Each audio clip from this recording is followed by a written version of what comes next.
Welcome back. This is the third part of lecture 2 on complex and algebraic geometry. So today we are going to learn about analytic functions on C. Let's start.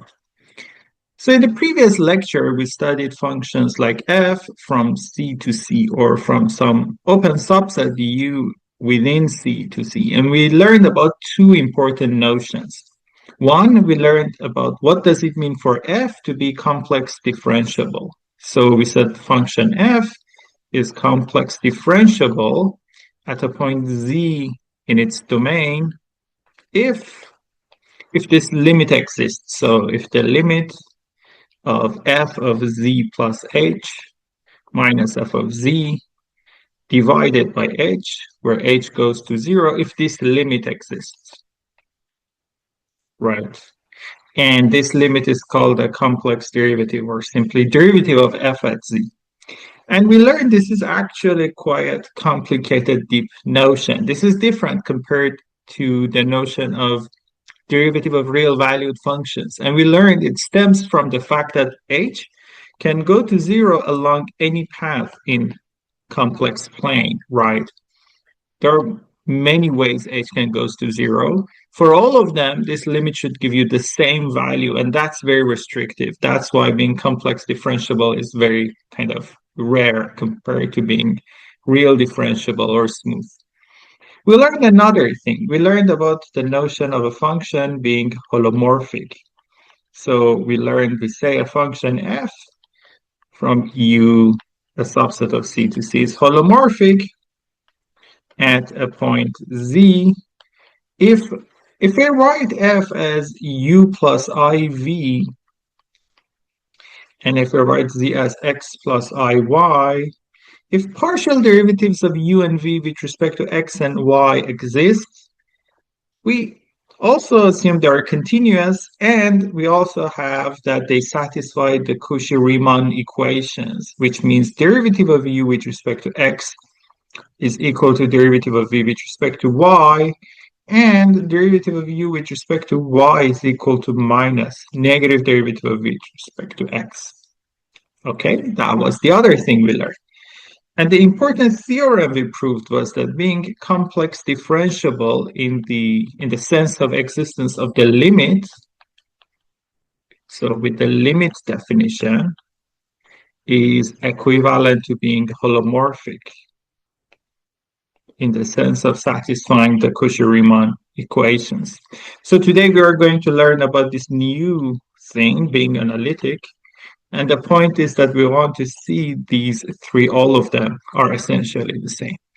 So now we want to define what does it mean to be an analytic function, okay?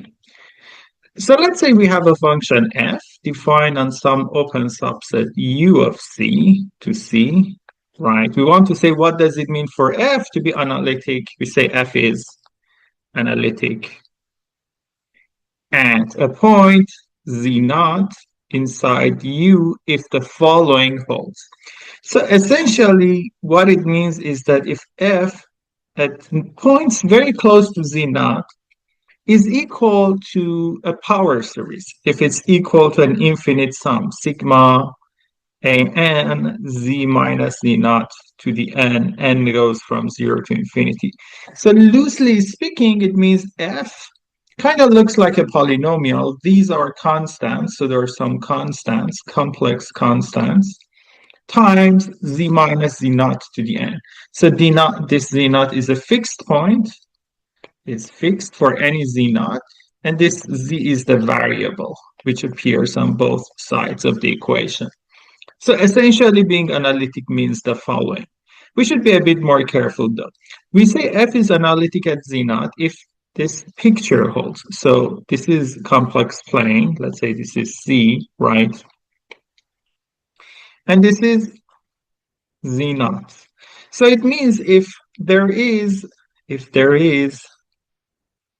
some number epsilon, so that if we look at the disk centered at z naught with radius epsilon, this is the notation for that. If the disk centered at z naught with radius epsilon, so it means look at the radius epsilon based at z naught, Look at this circle and then look at the interior region of that.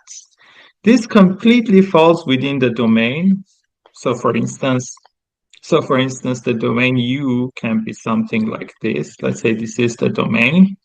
So this disk completely falls within U, and also there are constants, complex constants, A naught, A1, A2, A3, etc. up to infinity, so that for any Z in this disk, so for any Z inside this disk which is centered at Z naught with radius epsilon, this sum on the right-hand side, this infinite sum exists. It converges to some fixed value for every Z uniformly, and it is equal to f of Z.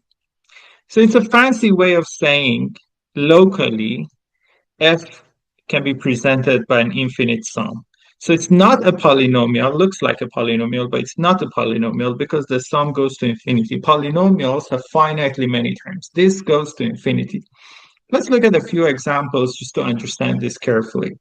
First of all, polynomials are analytic. So, for example, let's look at z squared. I want to say f of z equals z squared, understood as a function from c to c, is analytic. So what does this mean? It means for any point z naught I pick, so for any z naught I pick in C, I can write z squared as an infinite sum an z minus z naught to the n, where n goes from 0 to infinity. For the points where the points z are sufficiently close to z naught. So just to do this as an example, let's pick some fixed z naught. Let's say for simplicity, let's say z naught is equal to 1. How can I find these coefficients an so that z squared can be written as a kind of Taylor series, as a power expansion based on 1? So being analytic means I can find these coefficients an. So we would have this equality for any z naught, including z naught equal to 1. Just as doing an example, I'm trying to do this one. And in fact, here, the radius of convergence, the epsilon we can take is infinite. We can take epsilon to be anything. So what is this? It's not hard to guess. On the left-hand side, the degree is equal to 2. So the right-hand side should also have the degree equal to 2 if we want these two things to be equal.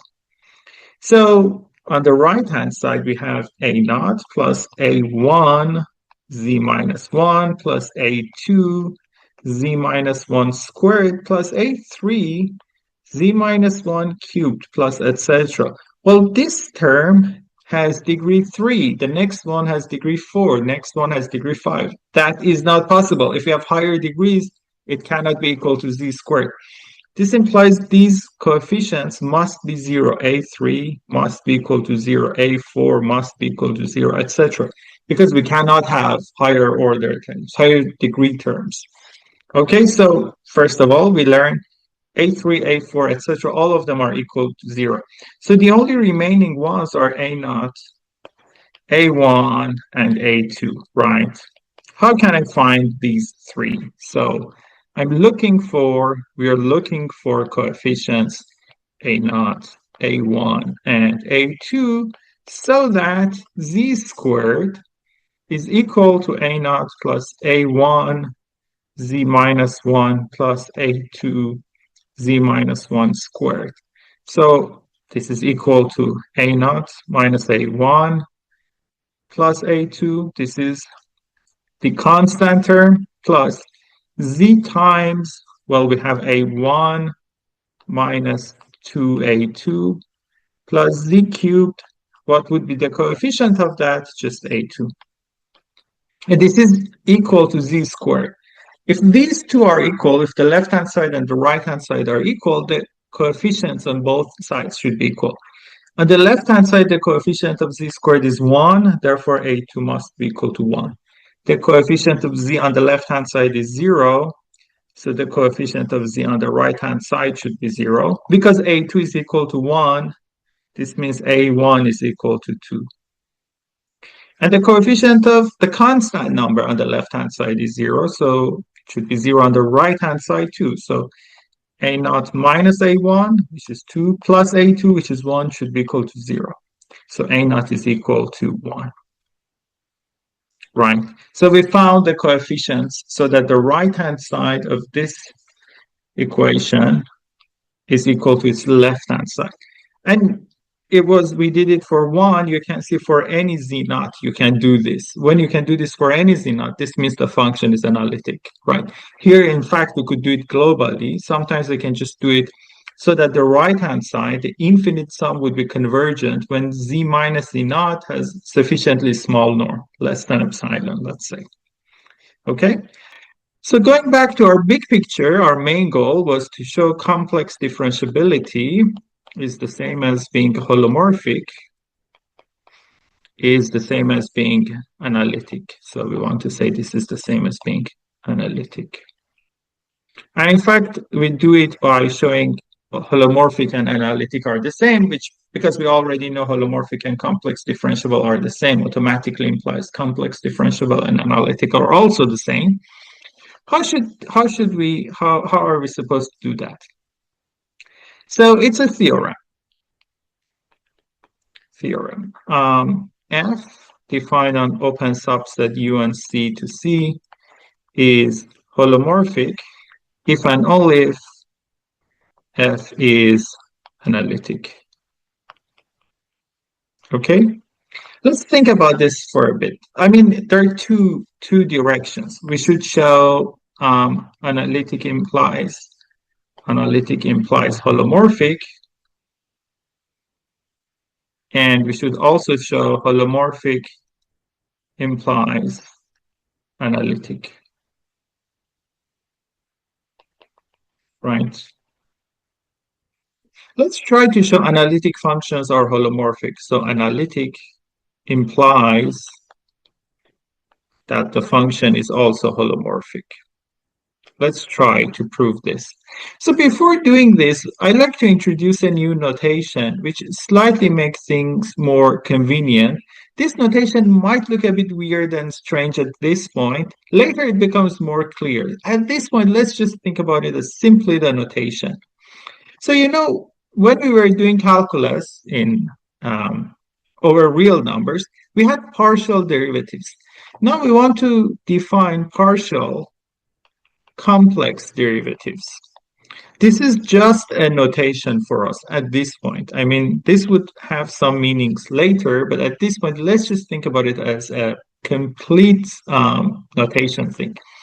So we define partial derivative with respect to z to be, this is the notation of partial derivative with respect to z, to be half of partial derivative with respect to x minus I partial derivative with respect to y. Okay, that's just the notation. And partial derivative with respect to z bar, conjugate of z, to be 1 over 2. Partial derivative with respect to x plus I partial derivative with respect to y. Okay, this is just a notation. So for instance, if you have a function f, its partial derivative with respect to z would be half of partial derivative of f with respect to x minus I partial derivative of f with respect to I. And its partial derivative with respect to z conjugate would be this expression. Okay, this is convenient because this gives a way to summarize Cauchy-Riemann equations. So lemma, suppose f is equal to u plus iv. So u and v satisfy the Cauchy-Riemann equations. Derivative of u with respect to x is equal to derivative of v with respect to y, and derivative of u with respect to y would be equal to minus derivative of v with respect to x. If and only if derivative of f with respect to z bar is equal to 0. This is a simple, just very straightforward algebra thing. You can just replace here f with u plus iv and write the definition of what was partial derivative of f with respect to z bar, this one. So here replace f and f with u plus iv, and you would see these two things are equivalent, but it's just more compact. So we slightly prefer this from now on. And the other thing is that just another notation thing, this is just a notation. Sometimes rather than partial f partial z, I might just write partial f because people are lazy. And rather than partial f z bar, people might write partial bar f. This is just because of laziness. Don't take it seriously, right? So this means f is essentially being holomorphic, kind of becomes this. Kind of the way we would compactify being holomorphic. Right, okay, great. Now, having this in mind, let's go back and try to show analytic functions. Analytic functions are holomorphic. Okay? This is what we like to do. So if f is analytic, let's say, so suppose f is analytic, and we like to show, so this is what we want to show f is holomorphic, right? F is analytic means f for some z naught in the domain, or in fact any z naught in the domain, but we pick just one, has this expression on a neighborhood of z naught, right? And we like to show that f is holomorphic, which means we want to show partial derivative of f with respect to z bar is equal to 0. This is what we want to show. This is our goal. Okay. So let's compute this. So we want to show this is 0. Well, let's take the partial derivative with respect to z bar of f. But you know, f is equal to this infinite sum.